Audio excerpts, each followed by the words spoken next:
അല്ലെങ്കിൽ അടുക്കളയിൽ കയറി വല്ലതും സഹായിക്കാമെന്ന് വിചാരിച്ചാൽ ഇതാണ് പോരാളിയുടെ പ്രതികരണം. പിന്നെ എങ്ങനെ അവിടെ നിൽക്കും? അവിടെ നിന്ന് ഓടി രക്ഷപ്പെട്ടു തെറി കേട്ടിട്ട്. അപ്പോൾ നമ്മുടെ നാട്ടിലെ പൂരാണെന്ന് എല്ലാവർക്കും അറിയാലോ, അതിന് വേണ്ടിയിട്ടാണ് ഞാൻ വന്നത് എന്നുള്ളത്. അപ്പോൾ പൂരത്തിന് ഇവിടെ കുറച്ച് പ്രത്യേകതകളൊക്കെ ഉണ്ട്. പൂരത്തിൻ്റെ മെയിൻ എന്ന് പറയുന്നത് പൂരവാണിഭാണ്. അതിന് മെയിനായിട്ട് നമ്മൾ നോൺ വെജാണ് ഉണ്ടാക്കുക കേട്ടോ. അതും സീ ഫുഡാണ്, ചിക്കനൊന്നല്ല. നല്ല മത്സ്യങ്ങളുണ്ടാവും, സ്രാവ്, വറ്റ, അതുപോലെ കണ്ണൻ, പുഴ മത്സ്യങ്ങളാണ് കൂടുതലുണ്ടാവുക.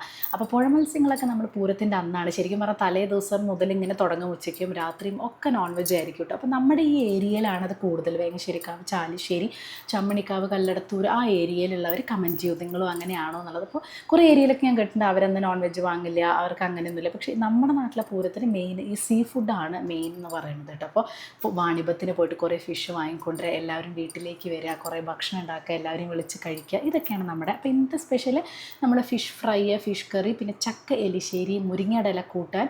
ഇതൊന്നും പൂരത്തിൻ്റെ സ്പെഷ്യലല്ല, പക്ഷേ മുരിങ്ങയുടെയും ചക്കയൊക്കെ നമ്മുടെ ഫേവറേറ്റ് ആണ്, നാട്ടിലേക്ക് വരുമ്പോഴേ കിട്ടുള്ളൂ എന്നുള്ളതുകൊണ്ട് ഉണ്ടാക്കിയതാണ്. പിന്നെ വീട്ടിലിട്ട മാങ്ങ അച്ചാർ, പുളിയഞ്ചി, ഈ വക കാര്യങ്ങളൊക്കെയാണ് കേട്ടോ. അപ്പോൾ നിങ്ങളുടെ ഓരോരുത്തരുടെ നാട്ടിലെ പൂരത്തിൻ്റെ അനുഭവം, ഈ പൂരവാണിഭുണ്ടോ ഇല്ലേ എന്നൊക്കെ കമൻറ്റ് ചെയ്യും. അപ്പോൾ ഇതാണ് ഇവിടുത്തെ സ്പെഷ്യൽ എന്ന് പറയുന്നത്. ബാക്കി പൂരവിശേഷങ്ങളൊക്കെ വഴിയേ വരും.